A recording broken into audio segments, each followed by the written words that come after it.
Palabra Horacio Rodríguez Larreta, los detalles que tienen que ver con el protocolo por el inicio de las clases del ciclo lectivo en Cava, pero nos ocupamos nuevamente de la gira del presidente Alberto Fernández. Último lugar, Barbados. Exactamente, ya estamos en comunicación con el ex embajador argentino en Barbados, Gustavo Martínez Pandianis. ¿Cómo le va? Buen día. Buen día, un gusto saludarlos desde Barbados. Bien, muy bien. Bueno, queremos conocer cuál es la agenda del presidente Alberto Fernández en Barbados. Sabemos que el cambio climático es uno de los temas centrales que se van a tratar. Así es, son pocas horas, son virtualmente 24 horas que va a estar el presidente aquí con su delegación, con una agenda muy intensa. Va a tener varias reuniones, un encuentro de trabajo con la primera ministra de Barbados, Mia Mottley, en la que se van a abordar varios temas, fundamentalmente cambio climático, que es para estos países una cuestión de supervivencia. Estas islas están siendo amenazadas muy fuertemente por el calentamiento global, porque eso implica que suban el nivel del océano y eso significa, por supuesto, el riesgo de virtualmente de desaparición de estas islas, además de los problemas que genera en casi todo el mundo. También va a haber una agenda vinculada con la igualdad de género, porque Barbados, siendo un pequeño país, es un ejemplo mundial, porque tiene los 3 puestos constitucionales más importantes a cargo de mujeres, una presidenta, una primera ministro y una viceprimera ministro de género femenino. Las 3 son las que ocupan la toma de decisiones aquí en este país. También en el medio, en el centro, yo diría, de la escena y de la reunión entre las primeras ministros, porque también van a estar los mandatarios de Santa Lucía y de Granada, va a estar la cuestión de la CELAC.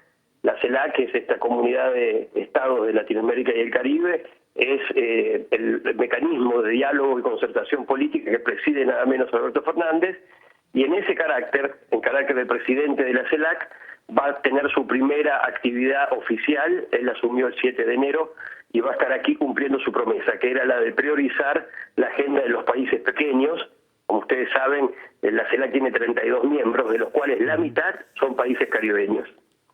Bueno, justamente este es un punto muy interesante que está tocando, que tiene que ver con el presente y el futuro de la CELAC. Seguramente se estarán anunciando algunos acuerdos o por lo menos cuestiones que hacen al futuro de la CELAC y de estos países que integran la CELAC. ¿Qué se está esperando justamente de este tema?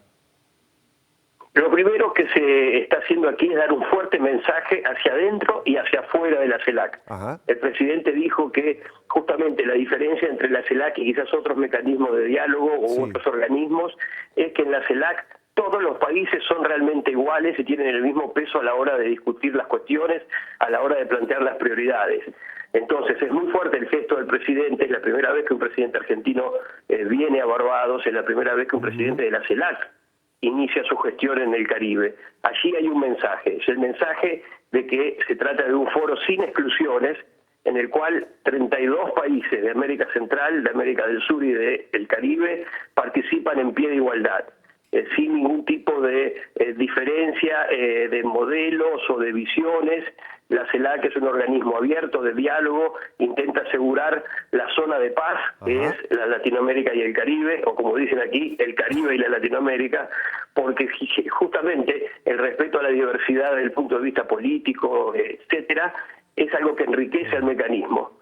Esa es un poco la idea, y a partir de ahí, mecanismos de cooperación, instrumentos de colaboración en distintas áreas, seguridad alimentaria, lucha contra el cambio climático, cooperación técnica en las áreas de agricultura, cooperación deportiva. Es un sinnúmero de acciones que a partir de ahora se ponen en marcha con esta cumbre.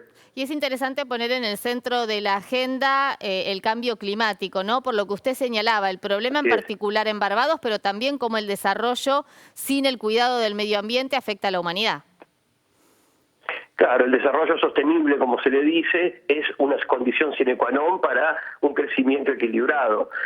No se puede solamente crecer, se debe desarrollar. Y desarrollar significa tener en cuenta también los efectos de ese crecimiento en la población, en su salud, en su bienestar. El Caribe es una zona bellísima, todo el mundo relaciona con un paraíso territorial por su clima, por su gente, por sus playas, pero en realidad está pasando momentos difíciles porque la ola de huracanes y de ciclones y de tormentas que destruyen todo a su paso son cada vez más habituales, y eso es producto del cambio climático. Por eso Mia Mottley, la primera ministra, se ha convertido en una verdadera líder global de este asunto. El presidente quedó muy impresionado con ella en ocasión de la COP26, de la Cumbre del Clima. Ella hizo un discurso allí increíble, muy fuerte, muy claro, muy contundente, y a partir de allí entonces se desarrolló este interés recíproco. Yo estuve anoche conversando con la primera ministra y está muy entusiasmada con esta posibilidad de acercarse más a la América Latina. A veces América Latina y el Caribe parece solo una expresión geográfica, y ella está decidida a transformarla también en una expresión política, una expresión cultural, una expresión económica. Son países de habla inglesa en general los que integran la comunidad del Caribe, pero tienen sí metas en común, objetivos comunes con la América Latina, que está muy cerca físicamente, pero no siempre está tan cerca en términos de concentración política. Martínez Pandiani recién hacía mención justamente al cambio climático, a las consecuencias que la naturaleza le está generando a gran parte del mundo, en especial hablamos de Barbados. ¿Cuál es la concientización de la población sobre este tema, la población, digo, de Barbados?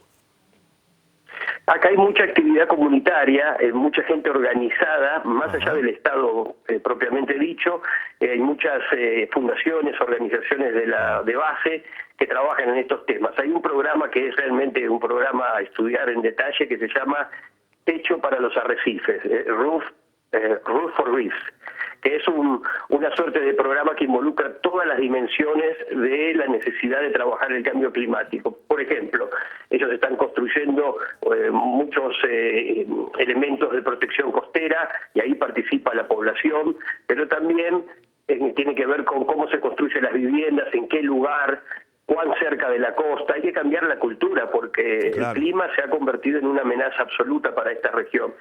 Todo lo lógico es que estas islas se desarrollen más en las costas y menos hacia el interior de la isla. Bueno, eso está empezando a cambiar porque la amenaza en las costas es obviamente mayor. Hay muchos movimientos sísmicos que originan también pequeños tsunamis, no los grandes que vemos en las películas, pero sí los que son lo suficientemente grandes para dañar las viviendas. Por lo tanto, como bien ustedes indican, no es una cuestión solamente de los gobiernos, es también de las comunidades que se están organizando. Aquí todo es natural, quizás esa es la gran característica del Caribe. Hay poco desarrollo sobre la naturaleza. Bueno, esa es una ventaja, pero al mismo tiempo también implica un desafío de cara al futuro. Le agradecemos muchísimo, Martínez Pandiani, esta comunicación con la televisión pública. Al contrario, les agradezco a ustedes y les envío un fuerte abrazo. Igualmente, bueno, el ex embajador allí en Barbados ya se encuentra justamente en esa zona del mundo, esperándolo al presidente Alberto Fernández, quien se va a estar reuniendo en las próximas horas con la primera ministra. Cambiemos de tema.